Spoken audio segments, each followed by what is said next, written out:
So I want to open with two quotations written in the mid-19th century from two men writing in London, two different visions of intellectual life and, by extension, visions of what a university should be.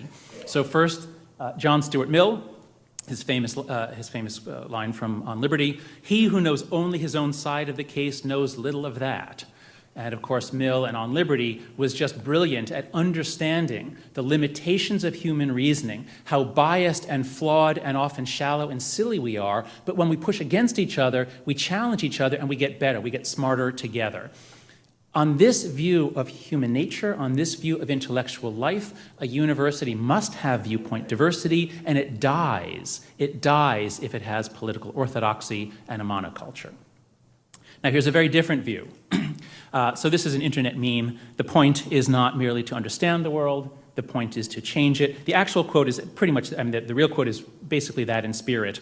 The philosophers have only interpreted the world in various ways. The point is to change it. Now, that can be very inspiring to an undergraduate, but is that really the point of intellectual life? Is that what professors should be focused on?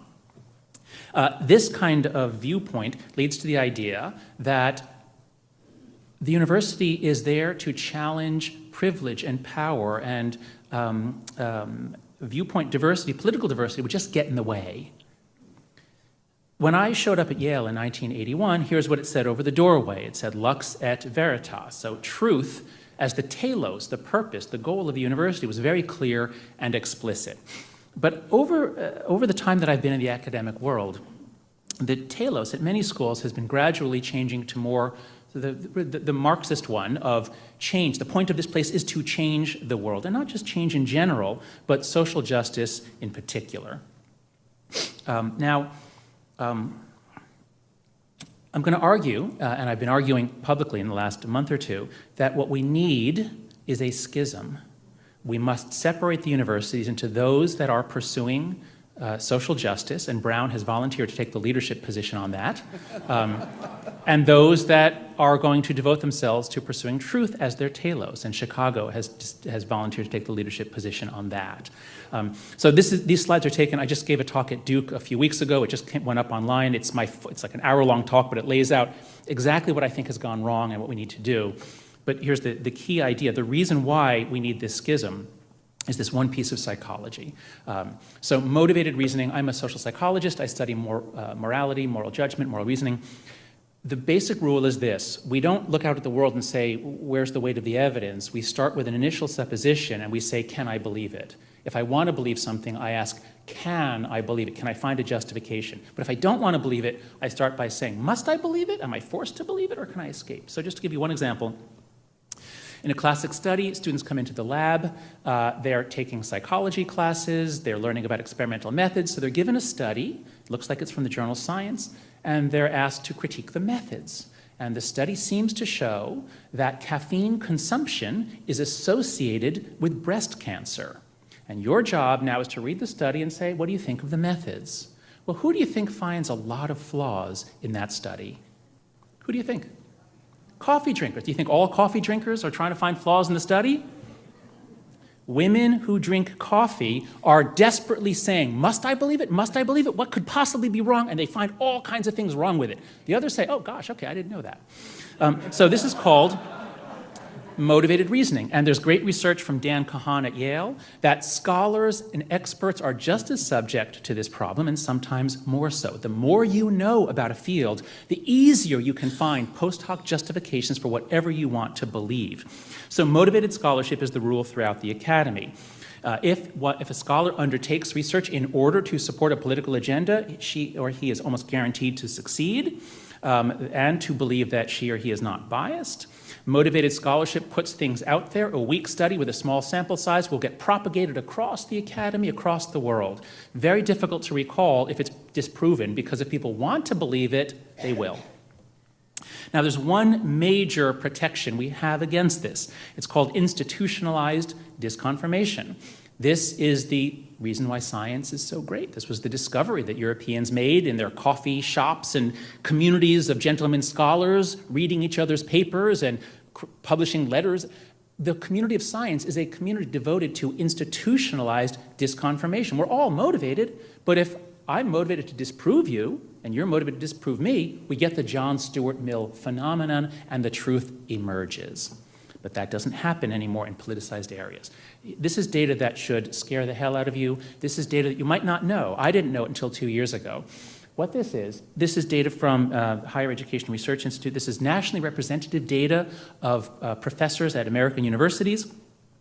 As late as the mid-1990s, the left-to-right ratio was only 2-to-1.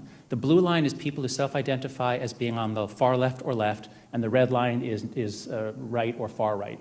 And the purple line in the middle is moderates. So, and this is all departments. This includes the agriculture school, the dental school, everything. So 2-to-1, left to right. But just 15 years later, it had changed to 5-to-1. 5-to-1. And again, this includes all the professional schools. If you focus on the core areas of the humanities and social sciences, which is where most of the concern is on our panel and the previous panel, what do you find? Well, I can show you the data from my field, psychology, and it's the same story in the others. So I published a paper with some colleagues 2 years ago on how the homogeneity damages our research. We put together all the research we could find. What you see is that in 1960, there was a study that looked at who professors of psychology voted for, and 4-to-1, they went for Kennedy. Now, then they were asked to recall, who did you vote for previously? And as you see, roughly 2-to-1, they went for the Democrat. Right? So psychologists have always leaned left politically. As late as 1996, so the diamonds are party, who you voted for. The circles are left, right, or liberal conservative. So as late as 1996, psychologists were only 4-to-1, left to right, professors of psychology. But again, between the mid-90s and 2010, everything changes, and the numbers go up and up and up. And just last week, or 2 weeks ago, we got a new data point from Langbert et al., 17-to-1. 17-to-1. And I know the one guy. He's a really nice guy. Okay, so this is happening throughout the humanities and social sciences, and even to some extent in the sciences now. This has many, many profound and threatening implications for students and for faculty. For students, what this means is that orthodox views become strongly held but weakly supported. They actually can't even justify the beliefs they hold so passionately because they've never been challenged.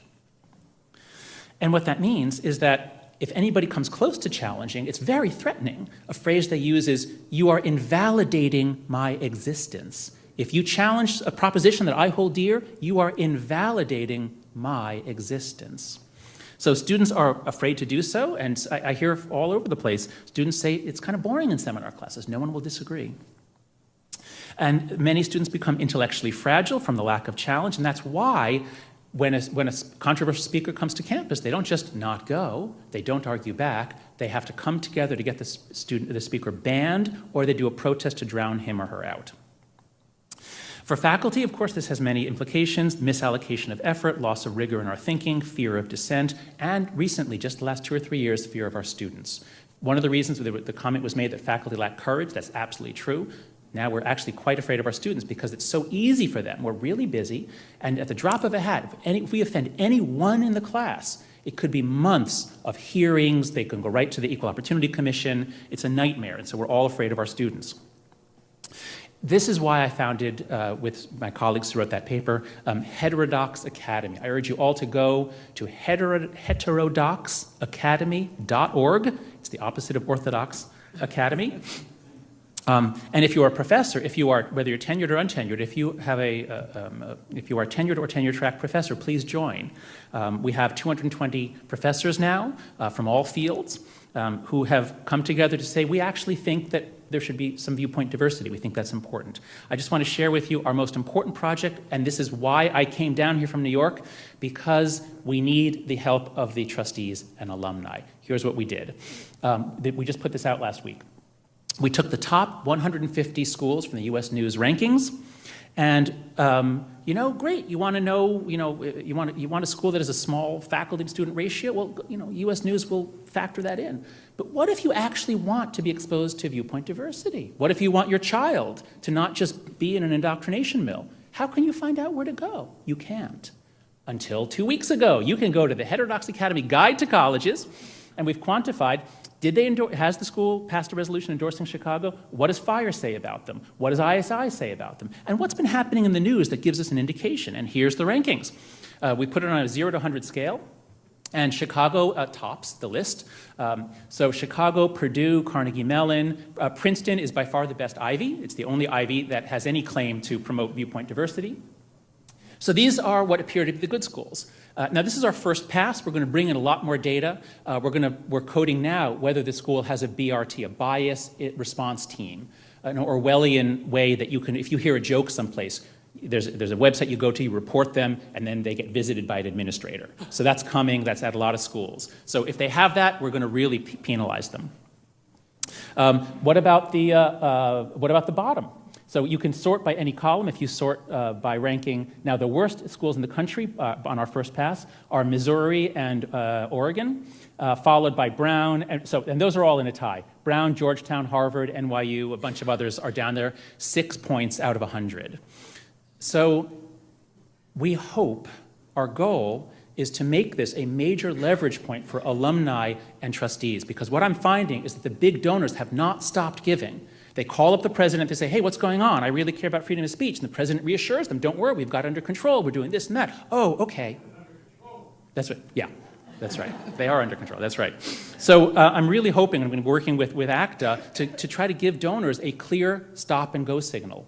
Make your gifts conditional on them making progress on this metric. So to conclude, there are two very different views of what a university should be. Based on these two ideas, I think the only viable form for a university that will be a benefit to the public, that will actually bring us forward in finding truth, is one based on John Stuart Mill's principles.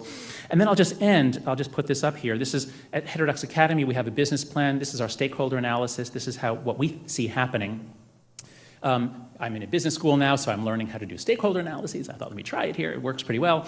So if you think about the president and the administration in the center, there are a lot of stakeholders. There are a lot of people who care about what the university does. And what you see here is in green are the people who generally care about free speech and free inquiry. So the people in the community, most Americans, as one person said before, most Americans don't like what's going on the universities. The alumni, prospective students generally. So most people out there outside the university are our allies. The yellow region are the people on campus, and that's where the problem is. On campus, you have staff, and you have many staff that are devoted to diversity and inclusion, worthy goals, but if you say all that matters is diversity and inclusion, therefore we don't want any ideas that could upset people. So in red are the people who I think are opposed to freedom of inquiry and freedom of expression on campus. And so you see that in the faculty, the humanities are generally on the other side. As we saw at Yale, 400 humanities faculty rushed to support the protesters and condemn the Christakises. The science faculty are overwhelmingly on our side on this. It took a month, but 40 professors a month later put their names up saying that they supported the Christakises, 40, and they were almost all in the natural sciences, or they were in the Christakises' home departments. And guess what? The Yale students come back saying, those scientists, they need retraining, they need re-education, they're insensitive. So again, faculty are afraid to stand up. The red line is what we call the axis of something or other. Oh, we had a catchy name for it. But the point is that the federal government, the Department of Education, Department of Justice are really putting the screws on universities to crack down on any case where someone feels marginalized, and that leads them to these excessive procedures. The axis of outrage, I'm sorry, that's it. So there's an axis of outrage in which ideas propagated in the studies departments of the humanities spread to the social justice warrior students, supported by the diversity and therapy staff with pressure from the DOE and DOJ. So that's the situation, and that's why we think the solution, well, you have to do many things, but basically we have to empower or strengthen the people in green and break up the axis of outrage. And if alumni are the most powerful force here, if the alumni will give to schools that are doing a good job of it and tell the president directly, I am no longer giving. Until you work on this problem, I will not give any more money. When that happens, I think we'll start to see change. Thank you.